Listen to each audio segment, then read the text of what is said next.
अस्सलाम वालेकुम everyone, welcome back to my YouTube channel English language plus literature. आज हम लिंग्विस्टिक्स से रिलेटेड एक अहम टॉपिक डिस्कस करने जा रहे हैं जो कि है स्टाइलिस्टिक।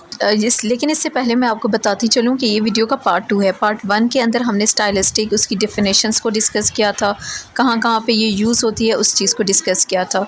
और ये वीडियो का पार्ट 2 है जिसके अंदर हम एक स्टाइलिस्टिक की थोड़ी सी डेफिनेशन को देखेंगे और इसके बाद हम इसकी स्ट्रेंथ और वीकनेसेस के ऊपर भी नज़र डालेंगे। तो चलिए टाइम वेस्ट ना करते हुए वीडियो स्टार्ट करते हैं।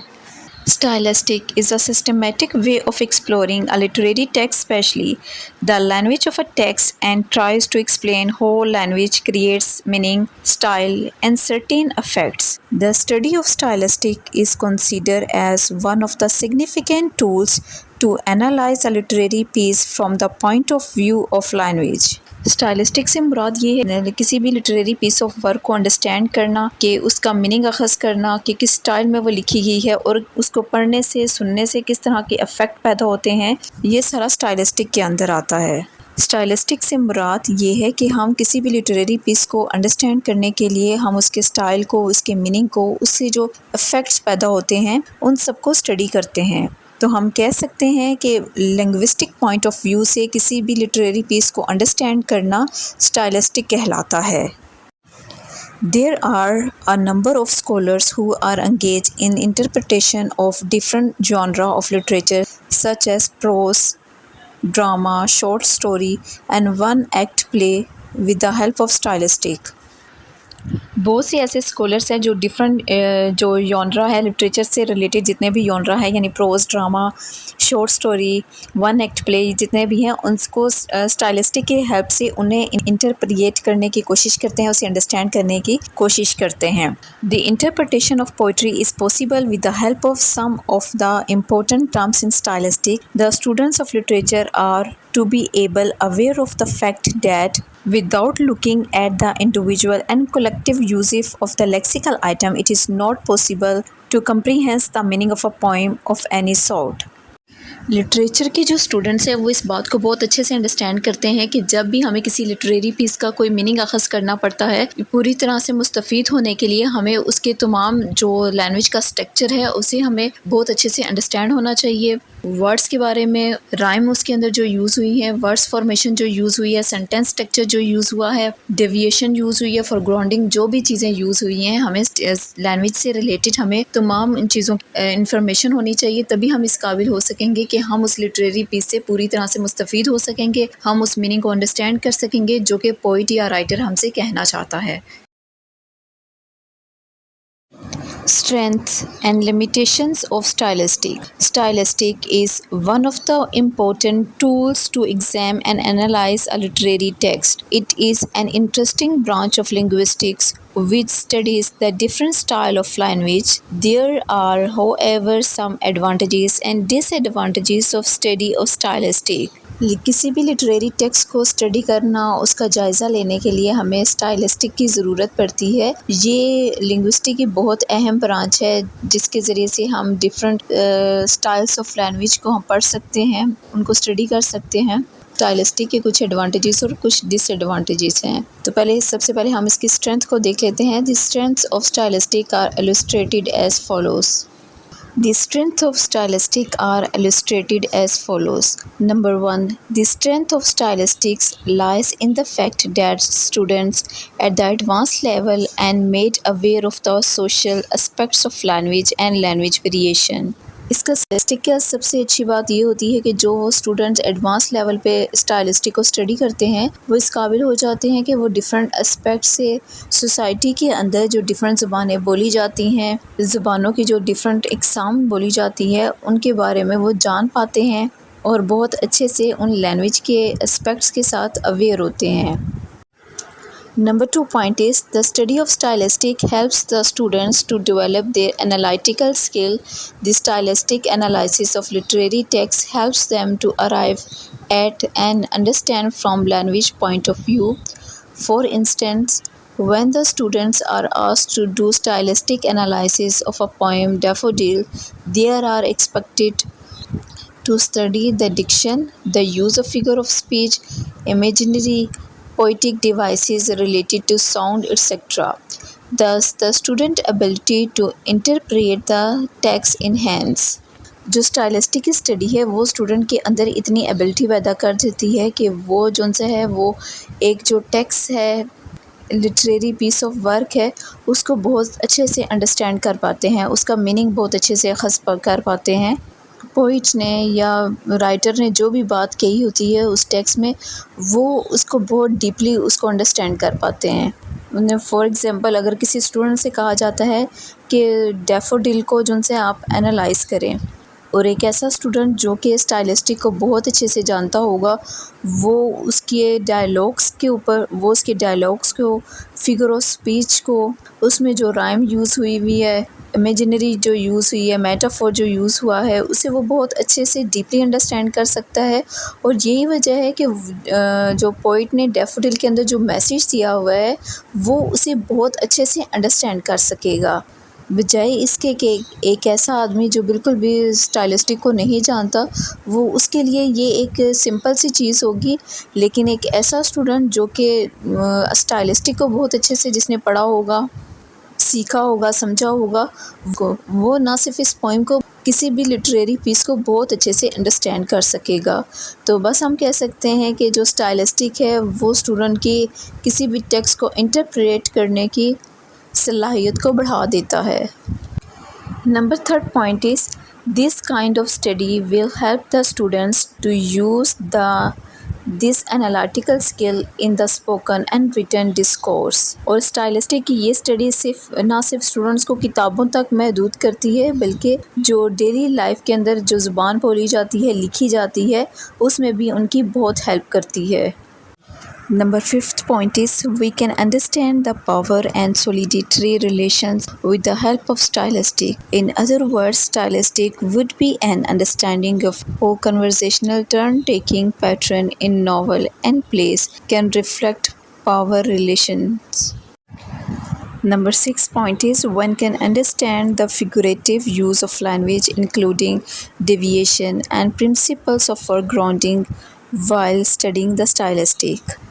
स्टाइलिस्टिक को अच्छे से पढ़ने वाला, अंडरस्टैंड करने वाला आदमी फिगरेटिव यूज़ ऑफ लैंग्वेज को बहुत अच्छे से समझ सकता है, डेविएशन को समझ सकता है कि डेविएशन क्या होता है, फॉरग्राउंडिंग को अच्छे से अंडरस्टैंड कर पाता है, और डेविएशन क्या होता है, स्टाइलिस्टिक क्या होता है, फॉरग्राउंडिंग क्या होता है। इनसे रिलेटेड क्वेश्चन भी पूछे जाते हैं और इनके बारे में डिटेल वीडियो मेरे यूट्यूब के चैनल में मौजूद है और दूसरे भी चैनल्स पे मौजूद होगी, आप वहाँ पे जाके देख सकते हैं कि ये कौन सी लिटरेरी टर्म्स हैं और कहाँ कहाँ पे यूज़ होती है। आप इसको सिंपल तरीके से यूँ भी अंडरस्टैंड कर सकते हैं कि समटाइम पोइट या राइटर जो ग्रामर के रूल होते हैं या फिर जो आम लैंग्वेज होती है उसको इस तरह से यूज़ करते हैं कि वो देखने में गलत लगती है। यूँ लगता है कि इसकी फॉर्मेशन है, जो लैंग्वेज की फॉर्मेशन यूज़ की गई है वो गलत है, लेकिन वो हमें प्रॉपर एक मीनिंग दे रही होती है और हमारी जो अट्रैक्शन होती है, जो रीडर होता है उसकी अट्रैक्शन को हासिल करने में बहुत यूज़फुल साबित होती है। और जब आप डिटेल वीडियो इन टॉपिक्स के बारे में देखेंगे तो आपको ज़्यादा अच्छे से क्लियर हो पाएगा। तो चलिए बढ़ते हैं नेक्स्ट पॉइंट की तरफ। Point number 7 is the goal of the stylistic is not only to describe the formal features of the text, but it also takes into account the functional significance. Stylistic के ज़रिए से ना सिर्फ हम एक text को अच्छे से अंडरस्टैंड कर पाते हैं, उसके फॉर्मल फ़ीचर्स को, जो उसमें फ़ीचर्स यूज़ हुए हैं, यानी फॉरग्राउंडिंग अगर यूज़ हुई है, डेविएशन यूज़ हुई है, वो तो किस तरह से यूज़ हुई है, कहाँ कहाँ पे यूज़ हुई है, ना सिर्फ हम ये चीज़ देखते हैं बल्कि ये भी देखते हैं कि इसका कितना असर दूसरे पढ़ने वाले पे और सुनने वाले या पढ़ने वाले पे इसका किस कदर असर होता है। ये सारा हम स्टाइलिस्टिक के अंदर ही देखते हैं। एक बात जो हो सकता है कि आम से अंदाज में या सिंपल वर्ड्स में कही जाए, वो इतनी पुरअसर साबित नहीं होती जितने कि एक स्टाइलिस्टिक अंदाज में लिखा हुआ टेक्स्ट जो है वो असरअंदाज होता है। जिस तरह से रोज़मर्रा ज़िंदगी में आप देखें तो शायरी जो सी है इस तरह से वो लिखी जाती है कि उसके जो वर्ड्स होते हैं वो पढ़ने वाले पे बहुत असरअंदाज होते हैं। हालांकि हो सकता है कि सिंपल सी बात कही गई हो, लेकिन वो इस अंदाज में कही जाती है, इन वर्ड्स के साथ कही जाती है और इस स्टाइल के साथ कही जाती है कि वो सुनने वाले पे अपना असर देर तक छोड़ जाती है। Number 8 point is the reader of the text are benefited by the study of stylistic with regard to the rhyme, sound pattern, language variation, dialects and register. Stylistic के अंदर हम और कौन कौन सी चीज़ें देखते हैं कि एक अगर पोइम है तो उसमें कौन सी राइम यूज़ हुई है, उनमें कौन कौन से साउंड पैटर्न यूज़ हुए हैं। जो साउंड पैटर्न है वो भी बहुत ज़्यादा असरअंदाज बनते हैं एक टेक्स्ट को खूबसूरत बनाने के लिए, उसे पुरकशिश बनाने के लिए, पुरतासीर बनाने के लिए ये साउंड पैटर्न भी बहुत ज़रूरी होते हैं। लैंग्वेज वेरिएशन, डायलेक्ट और रजिस्टर जो है वो सोशो लिंग्विस्टिक टॉपिक से रिलेटेड है और इनके बारे में भी आप डिटेल वीडियो देख सकते हैं। इनके बारे में भी क्वेश्चन आता है पेपर्स के अंदर। Number 9th point is the students of literature will understand the point of view of the writers in writing the text. वो भी जो लिटरेचर के स्टूडेंट्स हैं वो स्टाइलिस्टिक को बहुत अच्छे से अंडरस्टैंड कर पाते हैं। यही वजह है कि वो एक टेक्स्ट को बहुत अच्छे से अंडरस्टैंड भी कर सकते हैं, क्रिटिकल एनालिसिस भी बहुत अच्छे से कर सकते हैं, एक टेक्स्ट से किस तरह से मीनिंग निकालना है ये सब वो बहुत अच्छे से कर पाते हैं। Number 10 point is the students are also become aware of structure of language including several kind of ambiguities used in the text. एम्बिग्विटीज़ का मतलब है इबहामपन, यानी कि कुछ ऐसी बातें होती हैं जो कि क्लियर अंदाज में नहीं कहा जाता बल्कि इनडायरेक्टली हमें वो टॉपिक या वो मैसेज कन्वे किया जाता है। जो लिटरेचर के स्टूडेंट हैं वो बहुत अच्छे से इस बात को अंडरस्टैंड कर सकते हैं कि इस टेक्स्ट के अंदर क्या मैसेज दिया गया है।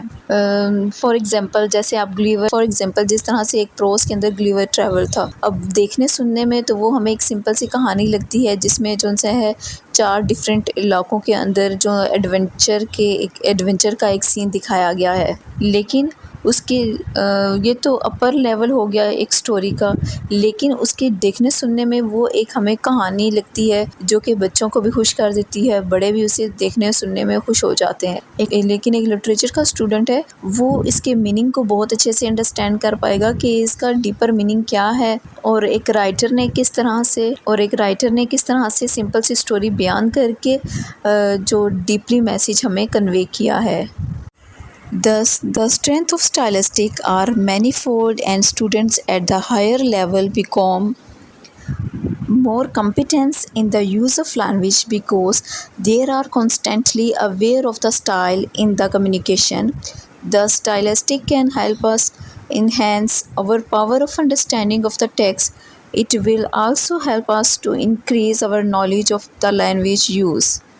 ये फिर से वही बात आ गई कि जो एक लिटरेचर का जो स्टूडेंट है जो स्टाइलिस्टिक को बहुत अच्छे से अंडरस्टैंड करता है, तो वो क्योंकि एक लैंग्वेज के एस्पेक्ट्स को बहुत अच्छे से जानता है, तो यही वजह है कि वो एक लिटरेरी पीस को बहुत अच्छे से अंडरस्टैंड भी कर सकेगा और उससे जो मीनिंग है वो भी अच्छे से अखज़ कर पाएगा। तो स्टाइलिस्टिक क्या करती है कि हमारी एक टेक्स्ट को अंडरस्टैंड करने की एबिलिटी को बढ़ा देती है, जिससे हम लैंग्वेज के डिफरेंट एस्पेक्ट्स को अंडरस्टैंड कर सकते हैं और यही वजह है कि हम टेक्स्ट को भी अच्छे से इंटरप्रेट कर सकते हैं, क्रिटिकल एनालिसिस बहुत अच्छे से उसका कर सकते हैं, उससे मीनिंग बहुत अच्छे से अखज़ कर सकते हैं। बोलने में, लिखने में हम जो से हैं लैंग्वेज का यूज़ बहुत अच्छे से कर सकते हैं। अब हम स्टाइलिस्टिक की कुछ लिमिटेशन को डिस्कस करेंगे, जिस तरह से इसके कुछ एडवांटेजेस हैं इस तरह से कुछ लिमिटेशंस भी हैं। However, there are certain limitations of stylistic. The following are some of the limitations. Firstly, study of stylistic is limited to phonological, morphological, and syntactic relation of words and expression. It cannot go beyond and study the meanings. Stylistic में study करने के दौरान हम phonological यानी कि sound से related, morphological यानी कि जो वर्ड्स यूज़ किए गए हैं उनसे रिलेटेड, सिंटैक्टिकल जो सेंटेंस फॉर्मेशन यूज़ की गई है हम उसी के उलझाव में उलझे रहते हैं और इसके अलावा हम इन्हीं 3 फील्ड्स के बारे में स्टडी करते हैं। इससे ज़्यादा स्टाइलिस्टिक हमें कुछ नहीं बताती। या तो हमें साउंड्स के बारे में हम स्टडी करेंगे, यानी हम साउंड से रिलेटेड या वर्ड्स फॉर्मेशन या सेंटेंस फॉर्मेशन से रिलेटेड ही स्टडी कर पाएंगे। इससे ज़्यादा हम स्टाइलिस्टिक के अंदर स्टडी नहीं कर सकते, तो स्टाइलिस्टिक हमें यहाँ तक महदूद कर देती है। Secondly, the limitation of stylistic is that it does not take into account the social or cultural meaning of the words and expression. जो भी लिटरेरी वर्क हो या पोइट्री हो वो आमतौर पे स्टैंडर्ड लैंग्वेज में लिखी जाती है ताकि ज़्यादा से ज़्यादा लोग इसको अंडरस्टैंड कर सकें। लेकिन हमारे यहाँ कल्चर डिफरेंट होता है और कल्चर के डिफरेंट होने की वजह से लैंग्वेज भी डिफरेंट होती है। हर सोसाइटी अपनी एक लैंग्वेज बोलती है, तो जो स्टाइलिस्टिक होती है वो हमारी इस लेवल पे काम नहीं करती, यानी वो सिर्फ स्टैंडर्ड लैंग्वेज पे काम करेगी। लेकिन जो है सोशल लेवल के अंदर जो डायलेक्ट हैं वो हर सोसाइटी का डिफरेंट होता है, उस लेवल पे ये काम नहीं करती। कि एक सोसाइटी के अंदर जो वर्ड्स यूज़ किए जाते हैं या एक्सप्रेशन यूज़ किए जाते हैं, सेंटेंसेस बोले जाते हैं, स्टाइलिस्टिक के अंदर हम उन सब वर्ड्स को या उन सब एक्सप्रेशन को नहीं स्टडी कर सकते। Thirdly, the contextual or association meanings does not form the study of stylistic.